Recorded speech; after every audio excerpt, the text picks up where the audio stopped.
Good morning दोस्तों। Class 12th history chapter number 1 का आज हम अध्ययन करेंगे।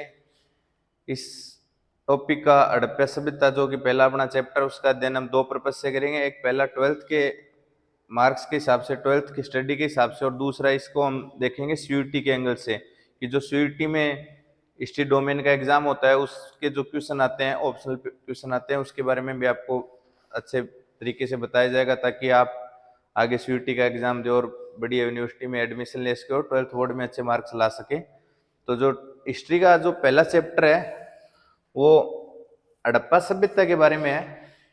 तो जो हड़प्पा सभ्यता का काल है वो 2600 ईसा पूर्व से लेके 1900 ईसा पूर्व तक माना जाता है। इसके बारे में अलग अलग 1700 ईसा पूर्व तक भी माना जाता है, लेकिन जो अपने एनसीईआरटी में है वो यही है, 2600 से लेके 1900 ईसा पूर्व तक। अभी इसमें आप जैसे तीन नाम देख रहे हैं, एडी, बीसी और सी। एडी का मतलब होता है एनो डोमिनी, मतलब ईसा के जन्म के वर्ष से लेके। बीसीई का मतलब होता है बिफोर कॉमन एरा, मतलब ईसा के जन्म से पहले के लिए बीसीई का प्रयोग किया जाता है। और सी का मतलब होता है कॉमन एरा। ईसा मसीह के जन्म को एक जीरो मान लिया जाता है और उसके बाद के जो काल है उसको बीसीई बोलते हैं। कॉमन एरा 1, कॉमन एरा 2, जो कि अभी 2023 चल रहा है, तो ये कॉमन एरा 2023 है। और इससे जो पहले के ईसा मसीह के जन्म से पहले की घटनाएं होती हैं उनको हम पीछे उल्टी काउंटिंग करते हैं और उनको बोलते हैं बीसी, बिफोर कॉमन एरा। तो जो हड़प्पा सभ्यता का काल है वो है 2600 बीसीई, यानी कि ईसा के जन्म से 2600 वर्ष पहले। तो ये सब आपको ध्यान रखना है। आपको नॉर्मली कभी ऑप्शनल क्वेश्चन में पूछा जा सकता है कि बीसी का मतलब क्या समझते हैं आप। तो बीसी का मतलब होता है बिफोर कॉमन एरा।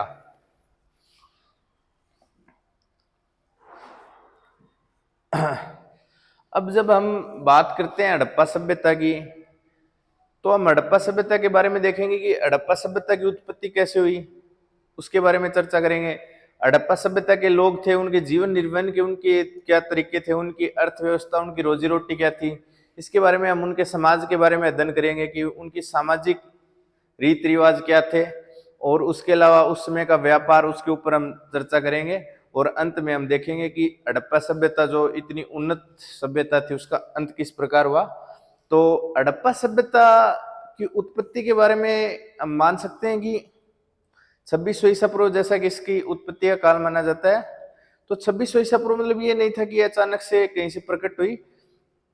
हड़प्पा सभ्यता जिसको विकसित हड़प्पा सभ्यता बोलते हैं, इससे पहले की जो सभ्यताएं थी और इसके बाद की जो सभ्यताएं थी वो प्रवृत्ति और बाद की सभ्यताएं थी। तो हड़प्पा सभ्यता से जो पहले जो सभ्यताएं थी वो ग्रामीण अवस्था में थी। और उन ग्रामीण सभ्यताओं ने जब इतनी तरक्की कर ली और उन्होंने वो इतने आगे बढ़ गए, उन्होंने व्यापार शुरू कर दिया, तो वो उसको हम बोलते हैं हड़प्पा सभ्यता। तो नॉर्मली ये माना जाता है कि 6000 ईसा पूर्व मेहरानगढ़, जो कि बलूचिस्तान में, पाकिस्तान के बलूचिस्तान में एक स्थान है, वहां पे सबसे पहले अनाज उगाया गया। वहां पे सबसे पहले जौ और गेहूं की खेती हुई। तो हड़प्पा सभ्यता है वो वहीं से अपन उसको एक उसका स्टार्टिंग पॉइंट मान सकते हैं कि जब कृषि की शुरुआत होती है। उससे पहले आप देखते हैं कि जो भी शिकार और खाद्य संग्रह वो मानव था, उसके बाद जैसे कृषि की शुरुआत होती है मेहरानगढ़ से, तो उसके बाद वो उसका विकसित रूप है, उसको हम हड़प्पा सभ्यता कहते हैं। तो हम देखते हैं पशुपालन। तो हड़प्पा सभ्यता के लोगों के जो दो तरीके थे जीवन के, उनमें सबसे मेन था कृषि और एक था दूसरा था पशुपालन। तो हम जब देखते हैं पशुपालन, तो उनके पास जो पशु थे वो पालतू पशु थे। पालतू पशु का मतलब वही है कि जैसे आप घर में गाय, भेड़, बकरी पालते हैं, वो पालतू पशु होते हैं। और दूसरे होते हैं जंगली पशु, जैसे शेर, चीता, वो। तो ये जो पशु हैं, भेड़, बकरी, मवेशी, भैंस, सूअर, कुत्ता, ये सभी पशु उस समय के लोगों के द्वारा, हड़प्पा सभ्यता के लोगों के द्वारा ये सभी पशु पाले जा रहे थे। उसके अलावा हम बात करते हैं कृषि की, तो आपको जान के आश्चर्य होगा कि उस समय नहरें भी थी, उस समय हल भी थे और उस समय खेत भी जोते जाते थे। इन सब का प्रूफ हमें हड़प्पा सभ्यता के स्थलों की खुदाई से पता चलता है। तो कृषि के बारे में जो पहली बात है कि कौन कौन सी फसलें उस समय उत्पादित होती थी, तो गेहूं जो कि मेहरानगढ़ से उसकी उत्पत्ति, जो सबसे पहले भारतीय उपमहाद्वीप में सबसे पहले गेहूं और जो मेहरानगढ़ में पाया गया। इसके अलावा सिंधु घाटी सभ्यता से चना, मटर, बाजरा, चावल, तिल आदि मिले हैं। जो चावल है वो लोथल से प्राप्त हुआ है। और बनावली जो कि हरियाणा में और बावलपुर जो कि पाकिस्तान में, वहां से हल मिलता है। बनावली और बावलपुर से हल मिला है। और कालीबंगा जो कि राजस्थान के हनुमानगढ़ में है, वहां पे जुते हुए खेत मिले हैं। तो ये जुते हुए खेत ये समकोण पे काटते हैं। इसका मतलब ये है कि एक समय में एक साथ में 2 फसलें उगाई जाती थी। ये बहुत ही रोचक तथ्य है कि कालीबंगा में जो जुताई के साक्ष्य मिले हैं वो समकोण पे आपस में काटते हैं, मतलब एक ही समय में 2 फसलों की जुताई होती थी, वो ताकि खेत की उत्पादकता बनी रहे।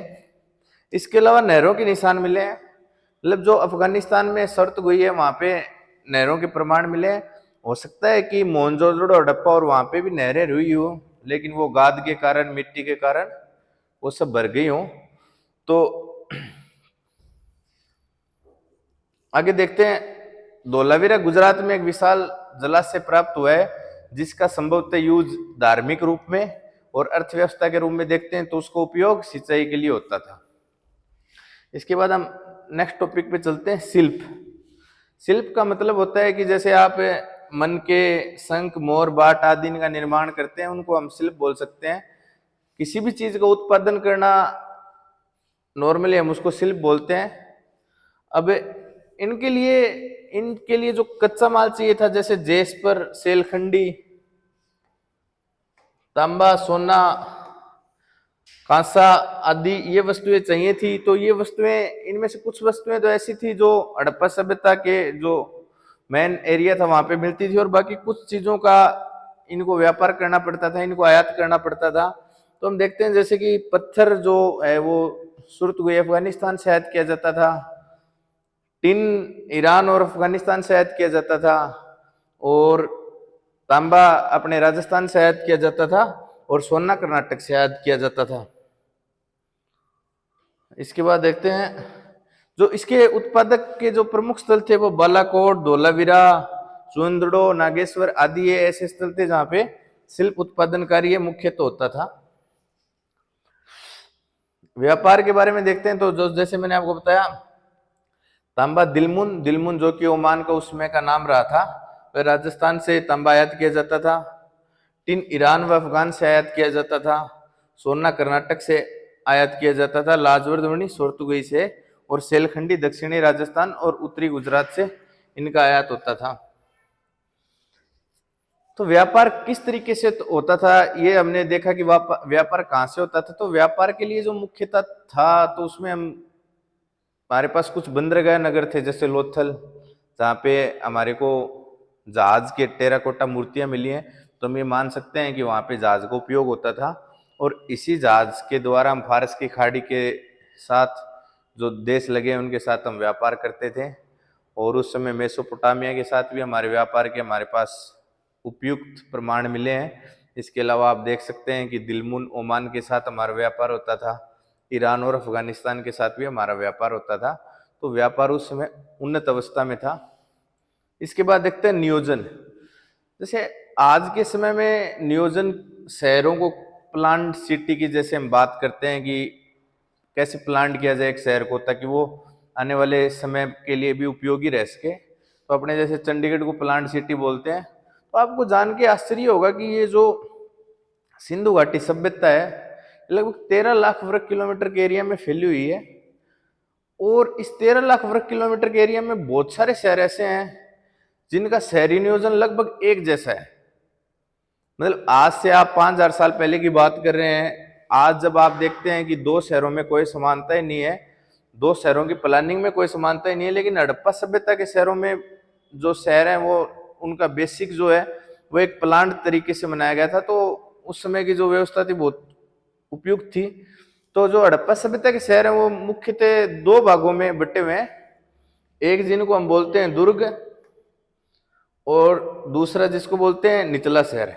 तो जो दुर्ग है वो नॉर्मली चबूतरे पे बना होता है, और जिसके चारों तरफ 4 दीवारी है। तो हम ऐसा मान सकते हैं कि इस दुर्ग में उस समय का जो शासक वर्ग था वो रहता होगा, और निचला शहर जिसमें कि आम लोग रहते होंगे, हम ऐसा अनुमान लगा सकते हैं। इसके अलावा सड़क तथा नालियां एक दूसरे को समकोण पे काटती हैं। सड़क तथा नालियां एक दूसरे को समकोण पर काटती हैं। इसका मतलब ये हो गया कि शहर आयताकार खंडों में बटा हुआ है। जो मुख्य सड़क है और जो मुख्य नालियां हैं उनके अंदर छोटी सड़क और छोटी नालियां आके जुड़ती हैं और शहर को एक प्रॉपर प्लानिंग के साथ बसाया गया था। इसके बाद हम देखते हैं,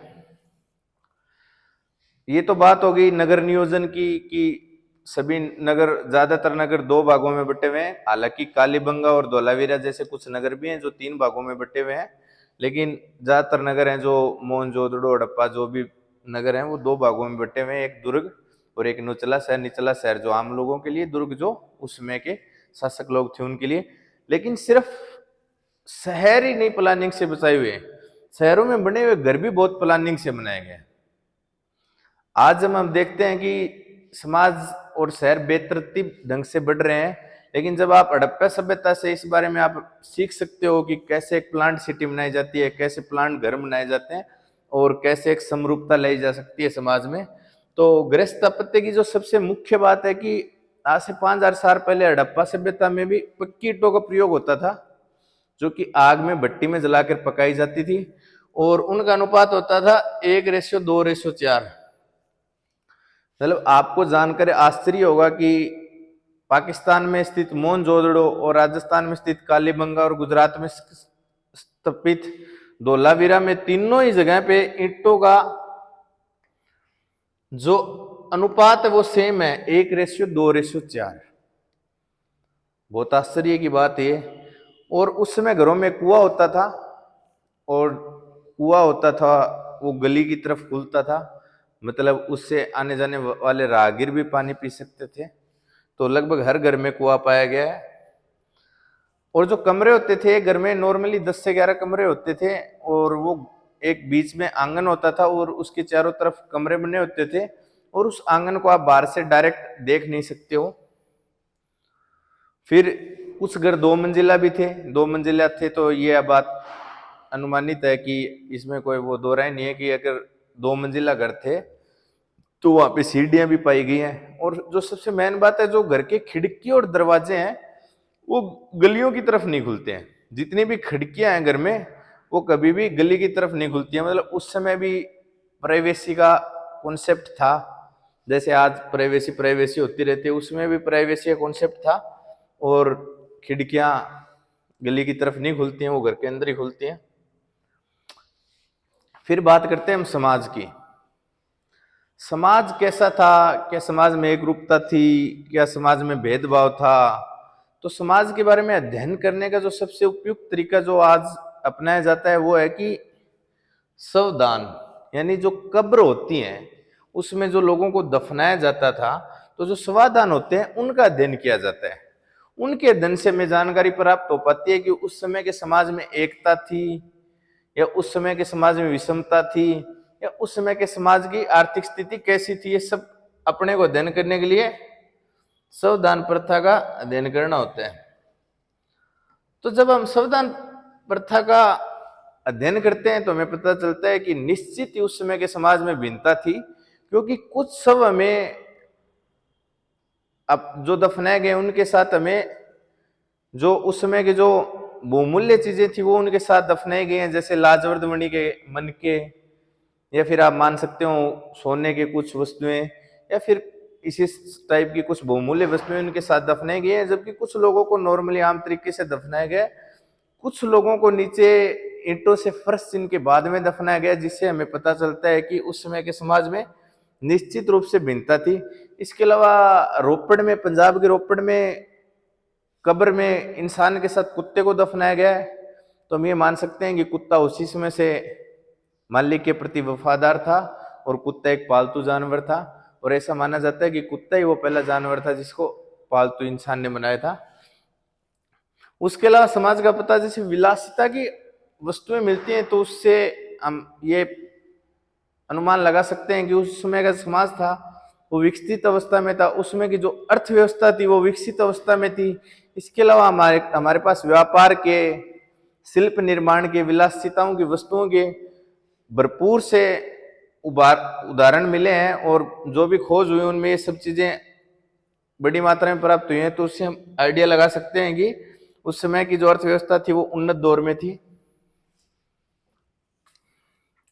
हड़प्पाई लिपि के बारे में बात करते हैं तो हड़प्पाई लिपि एक चित्र लिपि थी, उसमें अक्षरों का प्रयोग नहीं होता था, उसमें चित्रों का प्रयोग होता था। और उसके अलावा हड़प्पाई लिपि दाईं से बाईं तरफ लिखी जाती थी। तो ये आपको याद रखना, आपसे पूछा जा सकता है कि हड़प्पाई लिपि कौन सी लिपि थी, तो हड़प्पाई लिपि चित्र लिपि थी। अब हम बात करते हैं अंत में हड़प्पा के विकास व पतन की। तो हड़प्पा सभ्यता का विकास मैंने वही बताया कि जो पहले ग्रामीण संस्कृतियां थी, धीरे धीरे वहां पे कृषि का विकास हुआ। फिर कृषि के विकास से कृषि अधिशेष बचने लगा, कि जैसे फसलों का उत्पादन हुआ, उससे फसलों पहले जो इंसान का समय जो शिकार और खाद्य संग्रह में बीत जाता था, वो खेती के आने के बाद उसका समय बच गया और उसने दूसरी जगह पे ध्यान केंद्रित किया। तो शिल्प और इन सब चीजों को समाज में विकास हुआ और इन सब चीजों के विकास के क्रम में हमें विकसित हड़प्पा सभ्यता प्राप्त हुई। लेकिन जब हम बात करते हैं कि हड़प्पा सभ्यता इतनी विकसित थी, उसके शहर नियोजित थे, वहां पे दुर्ग थे, वहां पे आम लोगों के लिए भी सुविधाएं थी। वहां पे हम देखते हैं कि मानसनाना घर भी मिलता है मोहनजोदड़ो में। और हम देखते हैं कि हड़प्पा में अनाज के विशाल भंडार मिले हैं, जहाँ पे अनाज सेव करके रखा जाता था आपत्तियों के लिए। तो फिर अचानक ऐसा क्या हुआ कि हड़प्पा सभ्यता का पतन हो गया? तो इसके बारे में बहुत सारी थ्योरियां हैं, लेकिन कोई भी एक थ्योरी ऐसी नहीं हो सकती जो पूरी हड़प्पा के पतन की कहानी बताए। लेकिन जो मेजर कारण है वो मैं आपको बता सकता हूँ। उनमें से शायद सबसे प्रमुख कारण ये रहा हो कि मौसम में बदलाव हुआ हो, और मौसम में बदलाव के कारण बारिश में कमी हुई हो, बारिश की कमी के कारण खेती का ह्रास हुआ हो, और खेती के ह्रास के कारण व्यापार का ह्रास हुआ हो। या फिर कुछ स्थलों पे हम ऐसा भी माना जाता है कि भूकंप के साक्ष्य मिले हैं, जैसे कालीबंगा में भूकंप के साक्ष्य मिले। तो ऐसा भी माना जा सकता है कि प्राकृतिक आपदाओं के द्वारा हड़प्पा सभ्यता का विनाश हुआ हो। या फिर जैसे कि मोर्टिमन व्हीलर की थ्योरी है कि आर्यों ने हड़प्पाई सभ्यता का विनाश कर दिया। लेकिन इस थ्योरी के पक्ष में हमारे पास बहुत ज्यादा प्रूफ नहीं है, क्योंकि हड़प्पा सभ्यता के पतन और आर्यों के आगमन के बीच में कम से कम 300 से 400 वर्ष का अंतर है। लेकिन जो भी हुआ, हड़प्पा सभ्यता के पतन में कहीं ना कहीं पर्यावरण का बहुत ज्यादा हाथ रहा था। और वर्तमान समय में जो कंडीशन चल रही है उसके हिसाब से हम आइडिया लगा सकते हैं ग्लोबल वार्मिंग के हिसाब से कि उस समय भी ऐसा ही कुछ रहा हो और हड़प्पा सभ्यता का पतन हो गया हो। तो आज मैंने आपको हड़प्पा सभ्यता के बारे में मोटी मोटी जानकारी दी है। इसका जो ये फर्स्ट पार्ट है, सेकंड पार्ट में हम इसके जो फैक्ट है उनके बारे में बात करेंगे। जैसे राखलदास बनर्जी ने हड़प्पा स्थल का उत्खनन किया, मोहनजोदड़ो का उत्खनन दयाराम साहनी ने किया, और इसी टाइप के जैसे नृत्य करती लड़की कहाँ प्राप्त हुई, वो सब हम जो सीयूईटी के लिए जो अध्ययन करेंगे वो हम इसका अगले अगले दिन करेंगे, मतलब नेक्स्ट पीरियड में करेंगे। और आज के लिए आपके लिए इतना ही। और आपको पूरी हिस्ट्री 12th क्लास की, पूरी पॉलिटिकल साइंस और पूरी ज्योग्राफी पढ़ाई जाएगी। तो आप हमारे यूट्यूब चैनल रोजगार के कलाकार को लाइक करें, सब्सक्राइब करें। धन्यवाद।